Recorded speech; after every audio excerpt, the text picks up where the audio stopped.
پیغمبر علیہ السلام د رسالت نه انکار کوي. دنیا کې داسې خلک مشته چې هغه ته دهریان وایي. دهر خپل زمانه ته نو د هغه عقیده دا ده چې هر څه په خپل پیدا شوی دی او بیا قیامت نشته، حساب کتاب نشته، د وخو په مثل بیا پناه کیږي، بس ختم. د هغه دا عقیده ده. نو د قیامت پر ورځ به د انسانانو ته پیغور ورکول کیږي چې آیت زما آیاتونه الله تعالی وینه لوستل کېدل پتا سو باندې د الله د وحدانیت ذکر تاسو ته نو شوه. دا یو له ګسلی زره کم زیات انبیا چې راغلي و د دې ذکر تاسو ته نو شوه. دا د تیر شوی امتونو واقعیت الله د تنو ذکر کړي چې تاسو بیا هم د حق نه انکار وکړئ. نو د قیامت پر ورځ به چې کله د مجرمانو ته دا خبره ښکاره شي چې اوس جهنم ته روان دي، دا مشرکین، کفار، ظالمان، مجرمان، نو بیا به په خپل اقرار کوي چې یا الله موږ باندې زمونږ بدبختی غالب شوی او موږ خو یو قوم گمراه قوم. او بیا به الله تعالی ته سوال کوي چې ربنا اخرجنا منها، یا الله موږ د دې ځینه وباسه، فإن عدنا فإنا ظالمون، که چېرته موږ بیا راوګرځو نو موږ به ظالمان. معنا موږ به بیا کفر او شرک نه کوو، په خپلو خواهشاتو به ژوند نه تېروو. نو الله تعالی ورته ویل قال اخسئوا فيها ولا تكلمون. الله تعالی وایي کور شئ په دې جهنم کې، ولا تكلمون، ما سره خبرې مه کوئ. بیا هغې نه وروسته الله تعالی د مؤمنانو صفات ذکر کړه چې الله تعالی وایي دا یوه ډله وه چې په دنیا کې دا اقرار کړی و چې ربنا آمنا، ای زمونږ ربه زمونږ ایمان دی، فاغفر لنا،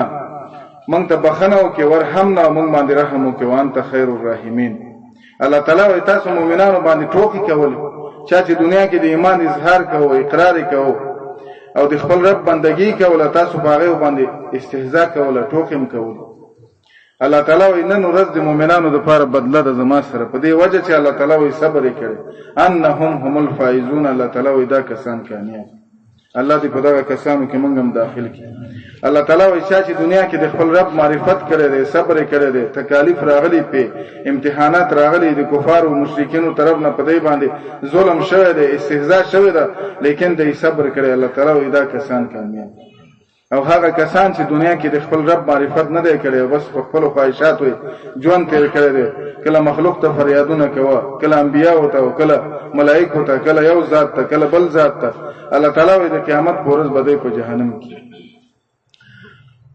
د قیامت په ورځ چې کله د مشرکینو نه الله تعالی سوال وکړي چې څومره وخت هم په دنیا کې تېر کړی، نو مشرکین چې د قیامت د ورځې سختۍ وګوري او عذابونه وګوري،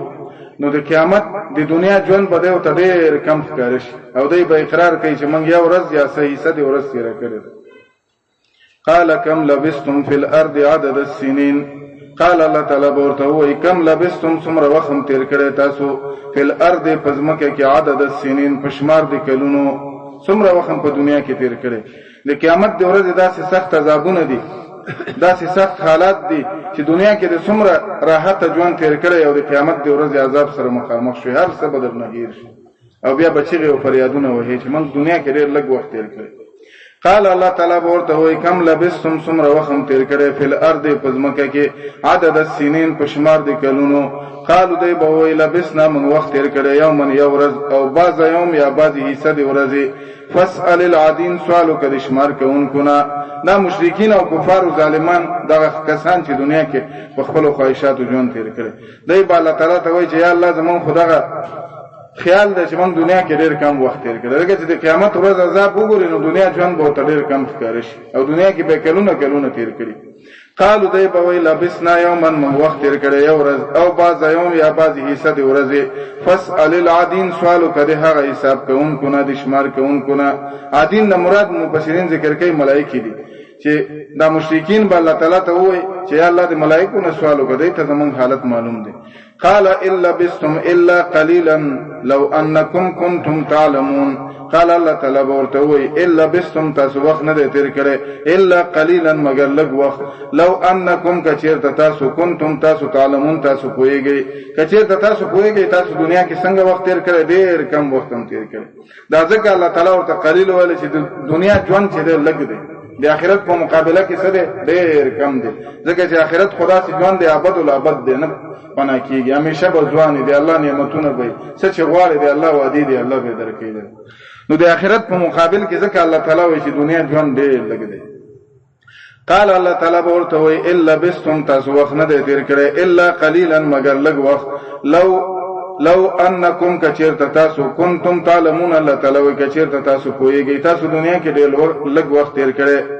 دا قران دی الله دی طرف نه نبی کریم صلی الله علیه وسلم ته ورکول شوی داسې معجزه ده ګوره چې تیر تاریخ هم ذکر کوي د قیامت د ورځې حالت هم ذکر کوي او موجوده حالت هم ذکر کوي دا داسې معجزه ده داسې کتاب ده مخلوق چې څومره کوشش وکړي داسې کتاب نشي لیکلی دا د الله کتاب دی الله کلام دی ځکه ماضی حالت مستقبل حالت او د حال ټول ذکر کوي د قیامت د ورځې حالت ذکر کوي چې انسان د قیامت ورځ باندې بیا افسوسونه پیدا نه کوي چې افسوس وکړي چې کاش کې داسې نه کړی کاش کې بیا پیدا نه کوي زمونږ اکثره خلک دی الله دې په خپل کتاب باندې پوهي کې الله دې ورته هدایت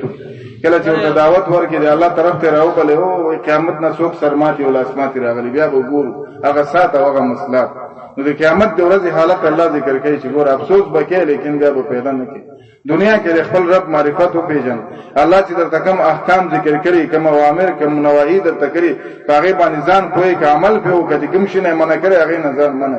د حرام نه منع کړي د دوکې نه منع کړي د غیبت نه منع کړي د ظلم او د کفر او د شرک او د قتل نه منع کړي د بهایي نه منع کړي الله تعالی مونږ او تاسو ته داسې حکم نه کوي چې زمونږ او تاسو په وس کې نه هغه حکم الله تعالی مونږ ته کوي چې هغه زمونږ او تاسو په وس کې څه دی زمونږ په وس کې دی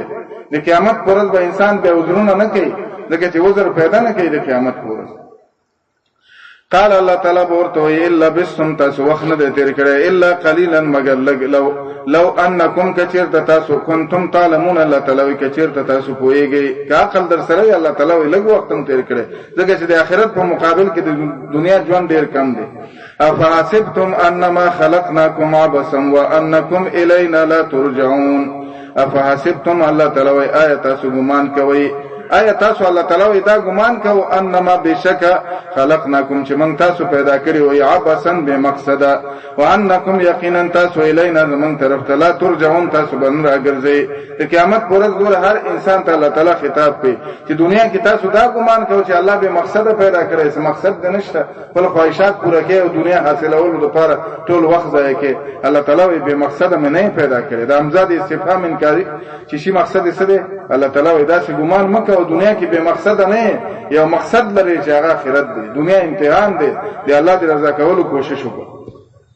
افحسبتم الله تعالی وی آیات سودا ګمان کوي انما بشک خلقناکم چې موږ تاسو پیدا کړی ابسن الله تعالی وی ابس مې پیدا کړی وانکم یقینا تاسو الینا زمون طرف ته لا ترجعون تاسو باندې راګرځي الله تعالی وی تاسو دا ګمان کوي چې الله به مقصد پیدا کړی بس دنیا کې خوره اوس کا نور حساب کتاب ممنه الله تعالی وی نه یو مقصد د پاره مې پیدا کړی چې قران کې هغه مقصد الله ذکر کړي وما خلقت الجن والانس الا ليعبدون الله تعالی وی انسان او پیره مې نه پیدا کړي مگر د خپل عبادت لپاره دا د انسان مقصد دی او قران کریم الله تعالی څه شي د پاره را لګلې ده سوره ابراهيم کې الله تعالی وی کتاب انزلناه الیک لتخرج الناس من الظلمات الى النور الله تعالی وی دا داسې کتاب دی چې الله تعالی وی موږ نازل کړی دی چاته نازل کړي نبی کریم صلی الله علیه وسلم باندې سوره انبیاء کې الله تعالی ذکر کوي ټول انسانیت تعالی نازل کړي او بیا الله تعالی د دې لپاره مې را لګلې لتخرج الناس من الظلمات الى النور دا کتاب الله تعالی په دې باندې خلق د تیارونو رڼا طرف ته راوباسي چې خلق په خپل خواهشات باندې ژوند پیری الله تعالی دې منع کړي کفر او شرک او گمراهی نو د انسان مقصد سره دی الله بندگی کول او د الله تعالی کتاب څه شي د پاره نازل کړي چې موږ او تاسو په دې باندې ځان پوي کو خپل ژوند د شریعت پرانا کې تیر فتعالى الله الملك الحق لا اله الا هو رب العرش الكريم دا دی صورت خلاصہ بیا الله تعالی د آیاتونو کې ذکر کړي فتعالى الله تعالی لور دے اوچت دے الملک باچا دے الحق یقینی باچا سوګ دے الله دے لا اله نشت لایق دے عبادت حقدار دے بندگی الا هو مگر الله دے رب العرش الكريم رب دے عرش کریم دے الله هغه ذات دے چې حقيقي باچا دے یقینی باچا دے اختیارات دے الله دی متصرف الله دے مخلوق ته الله اختیارات نه دی ورکړي ګوره د مشرکین او پاکیده باندې الله رد کوي چې تاسو مخلوق ته سجده کوئ دی ته عبادت کوي دی ته بندگی کوي دی ته فریادونه کوي او دا عقیده لري چې دی اختیارات لري او دا د پلاني مرز د پاره دی او دا د دې مرز د پاره دی دی باندې الله رد کوي الله تعالی وی فتعال الله الملك لور دی الله تعالی او چت دی الملک باچا دی الحق یقینی باچا سوګ دی یعنی اختیارات صرف دی الله دی لا اله الا هو نشتا لایق د عبادت حقدار د بندګۍ نشته امداد کوونکې الا هو مگر الله د رب العرش الکریم چې هغه رب د عرش کریم دی ومن يدعو مع الله الها اخر لا برهان له به فانما حسابه عند ربه انه لا يفلح الكافرون ومن يدعو الله تعالی سوک چې بلی مع الله دی الله سره الها اخر الله تعالی اله بل لا برهان له الله تعالی نشته دلیل دی هغه د پاره به په دې باندې چې څوک الله تعالی زمانه غیر مخلوق ته فریادونه کوي او مخلوق را بلی چې دا د پلاني مرض د پاره دی او دا د اولاد د پاره دی او دا د صحت د پاره دی او دا د مثلا د زیری مرض د پاره دی دا د سترګو د پاره دی قسمه قسم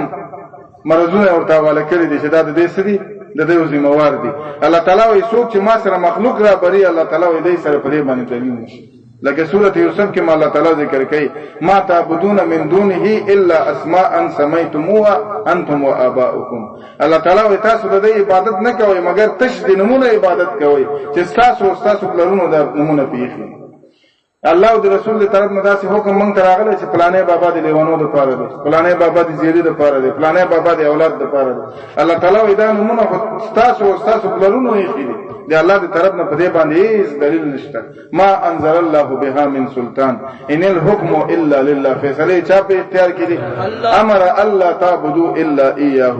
الله تعالی حکم کړی دی چې خپل رب عبادت وکړي بل ذات عبادت باندې کوي مقصد دا دی څوک چې مشرکین دي او شرک کوي دی الله سره الله تعالی په دې باندې دې سره هیڅ دلیل نشته ومن الله تعالی هغه څوک يدعو مع الله الها اخر چې بلی دی الله سره بل اله بل معبود لا برهان له الله تعالی نشته دلیل دی هغه د پاره به په دې خبره فانما بشک حسابه حساب دی هغه عند ربه دی هغه د رب سره دی انه بشک لا يفلح الكافرون الله تعالی کامیاب بنشي کافران الله تعالی گواہی کوي چې دا سدي کامیاب نه دي لکه دې صورت په ابتدا کې الله تعالی قد افلح المؤمنون مؤمنان سدي کامیاب دي عبد الله تعالی لا يفلح الكافرون الله تعالی کافران بخپل مقصد ته نه رسیږي کامیاب بنشي وقر رب اغفر وارحم وانت خير الراحمين په دې آیات کې الله تعالی دوه شیونه ذکر کړی دي عذاب د دفع د پر یو دا چې الله نه بخنه غواړه او د الله د رحم طلب کوي الله به خپل عذاب نه ځکي فهمن بدی